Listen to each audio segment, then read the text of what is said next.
A mund të më kthesh një përgjigje përse njerëzit e mirë që kanë zemër të bardhë dhe shpirt të pastër vuajnë pa pushim? Duhet ta dish që në këtë dynja të gjithë jemi në provim. Të gjithë sprovohen. Njerëzit më të mirë, profetët e Allahut lartësuar janë sprovuar. Po të lexosh historinë e profetit Muhammed, paqja dhe mëshira e Zotit qofshin mbi të, vullës së profetëve, do të shikosh që ai është sprovuar shumë. Imagjinoje ti babai i tij ndroi jetë, ndërkohë që ai ishte në barkun e nanës.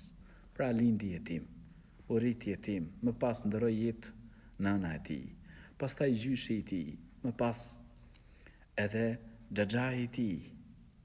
Pra njerëzit më të afërt, më pas bashkëshortja e tij, fëmijët e tij, që të gjithë ndëruan jetë ndërkohë që ai ishte gjallë, përveç një vajze, Fatimja, e cila ndroi jetë pasi ndroi jetë profeti alayhis salam. U dëbua nga vendi i tij. Vuajtje të shumta profeti ynë, paqja dhe mëshira e Zotit qofshin mbi të.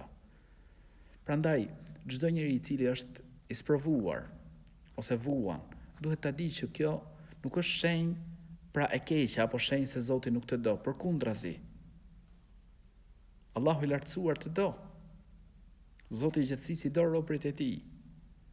E me këtë sprov, ndoshta kjo është shkak që ti të afrohesh tek Allahu i lartësuar. Ndoshta një gradë e lartë në xhenet. Njeriu nuk ka arrin në ato punë të pakta që ne bëjmë.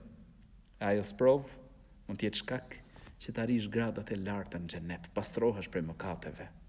Nëse Allahu i lartësuar e do një rob, e sprovon atë. Dhe shikohet në këtë rast durimi i njeriut, është falendërues ndaj Zotit gjithësisë. Lutim Allahun e lartësuar që të na ruaj, të na mbroj e atyre të cilët i ka sprovuar, t'u lehtësoj sprovat, t'u lehtësoj vështirësitë dhe t'i shpërblej e të na shpërblej të gjithëve me xhenetet e larta. Amin.